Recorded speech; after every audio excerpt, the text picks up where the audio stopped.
Salut équipe, j'espère que vous allez bien et que vous êtes en forme. Nouvelle vidéo ce soir pour vous parler de pas mal de petits trucs, pour vous dire que les choses vont changer, comme vous l'avez vu dans le titre. La première chose, c'est qu'il n'y a pas eu de vidéo hier soir. En effet, j'étais en famille et je suis toujours en famille. Je pense que si je me tais, vous allez parfois les entendre parce qu'ils sont au bout de la pièce. Là, ça va, on les entend pas, j'ai l'impression. Ouais, là on les entend pas, mais ils sont en train de jouer à des jeux de société. On va en reparler d'ailleurs des jeux de société, je trouvais le concept intéressant. On va on va en reparler. Mais tout ça pour vous dire que je suis en famille en ce moment, donc forcément, il y a toujours du passage, je peux pas vraiment m'isoler.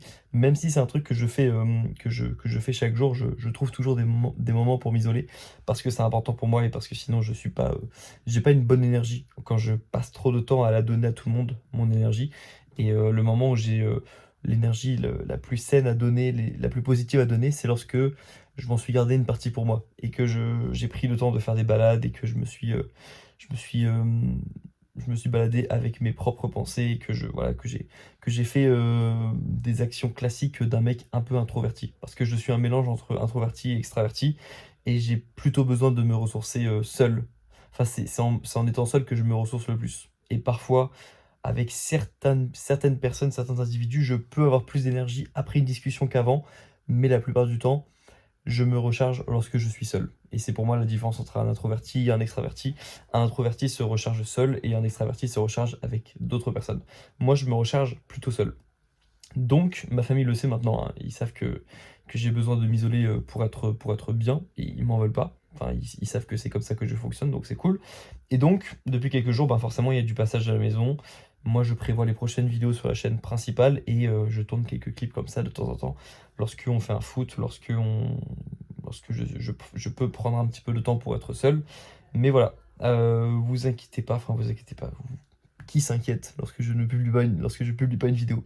Personne s'inquiète, mais c'est pour vous prévenir que voilà, je prévois des trucs pour l'année. Et puis, comme tout le monde, je pense, bah, j'essaie de réfléchir à cette année 2022, de repenser à cette année. Et c'est pas en vrai, quand j'ai fait un peu une rétrospective de mon année, je suis allé dans mon téléphone et j'ai regardé mes anciennes photos, enfin toutes les photos de cette année, et j'ai réalisé qu'il s'était quand même passé pas mal de trucs cette année.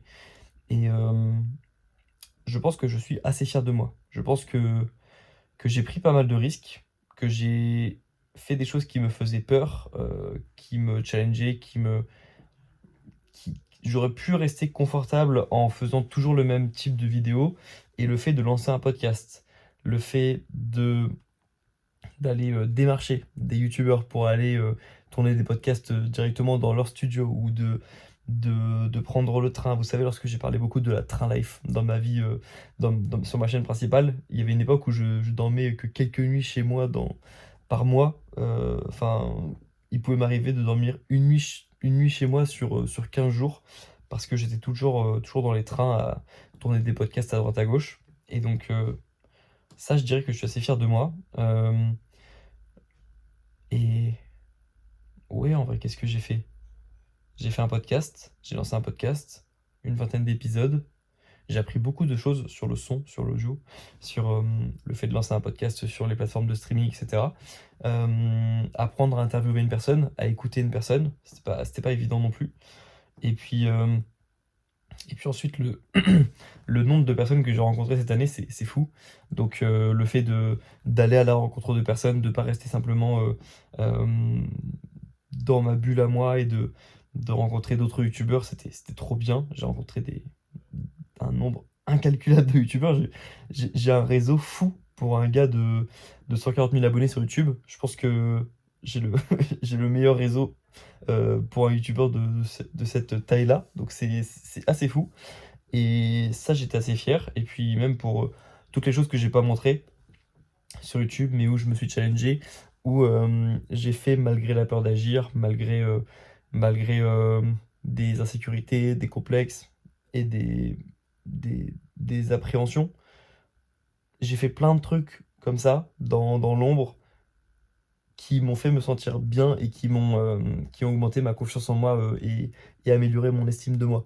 Même si je ne l'ai pas documenté sur YouTube, en vrai, je suis assez fier de l'homme que je suis en train de devenir, même si, et ça c'est aussi un point important de l'année, c'est que je me suis quand même déçu à des moments de l'année et je me suis embarrassé et quand je vois certaines choses que j'ai enfin, quand je vois certaines vidéos que j'ai pu faire à des moments de l'année, je suis embarrassé, non pas par la vidéo, parce que je rends toujours un petit peu mieux en vidéo qu'en vrai, mais par la réalité dans laquelle j'étais à ce moment-là, lorsque j'ai tourné la vidéo, que vous ne voyez peut-être pas, mais que moi je sais. Parce que je sais qu'à des moments de l'année, je pouvais... euh, je... Ça rigole fort, hein. Ça rigole fort à côté de moi. Euh,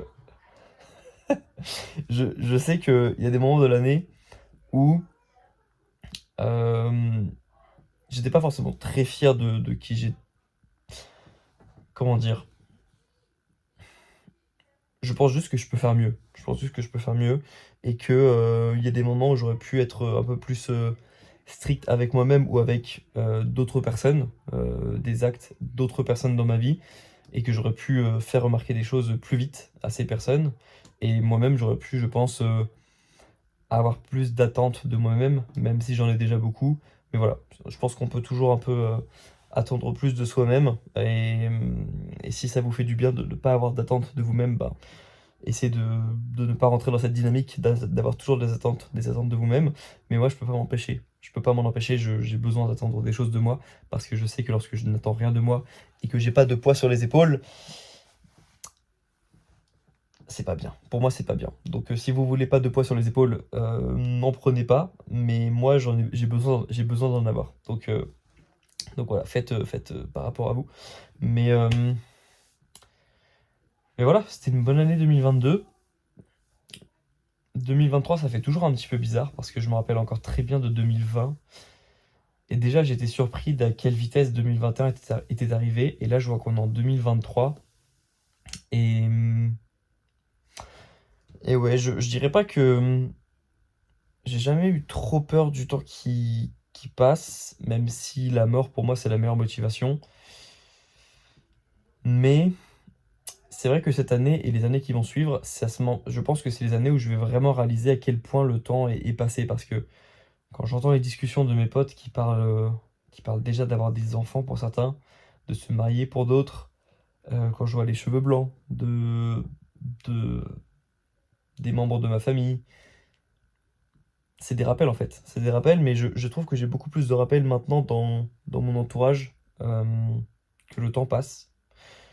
Donc c'est pas forcément triste, mais moi, ça me parle plus que de voir juste des chiffres comme passer de 2022 à 2023. C'est une année où je vais avoir 25 ans, 2023, donc ça aussi c'est quand même assez symbolique. Mais, mais moi, ouais, j'ai jamais été très motivé par le fait de passer d'une année à une autre, parce que j'ai jamais attendu d'avoir une année qui passe pour lancer quelque chose de nouveau, même si je pense que lancer un nouveau cycle, ça peut être une motivation pour des personnes, mais moi, ça m'a jamais trop motivé. Moi, j'ai plutôt agi en fonction de la douleur que je ressentais, et la douleur, elle se présente pas le 1er janvier 2023 ou 24 ou 25 en fait. Moi, j'ai agi lorsque je commençais à en avoir marre d'une situation et que j'avais trop de douleur. Et peu importe, que ce soit en septembre, en août, en mars, en février, moi j'agis lorsque j'en ai marre. Et donc, j'attends pas une nouvelle année pour agir. Mais si ça peut vous aider je sais qu'il y a des personnes qui marchent bien en termes de cycle, bah, tant mieux pour vous si le fait de passer en 2023 va vous aider à passer à autre chose. Mais voilà. En tout cas, c'est bien de faire une petite rétrospective. Putain, j'arrive plus à parler. C'est ça le problème de faire des clips tard, c'est que je parle plus, j'articule plus. Bref, ma journée est même pas finie, je vais aller à la salle après. Mais voilà, je voulais vous faire un petit bilan, petite rétrospective de cette année.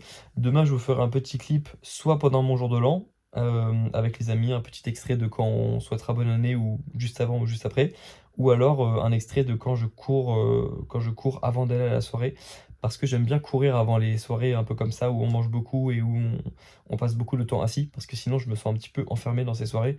J'ai besoin de m'être dépensé avant, en fait, pour être la meilleure personne possible, pour être juste détendu en fait quand je vais voir mes amis. Donc, euh, donc voilà, écoutez, moi je vais arrêter cette vidéo là, faut que je fasse mon sport encore, faut que je me défoule encore un petit peu d'énergie à donner avant d'aller me coucher. Et puis on se retrouve demain dans le prochain clip. Prenez soin de vous et passez une très bonne année 2023, passez un très bon jour de l'an si vous le fêtez et puis, bon courage pour vos révisions si vous êtes étudiant. Je connais cette réalité aussi, je me rappelle de cette réalité et puis, pour les autres, on se retrouve demain dans le prochain clip. Prenez soin de vous et à très bientôt. Ciao.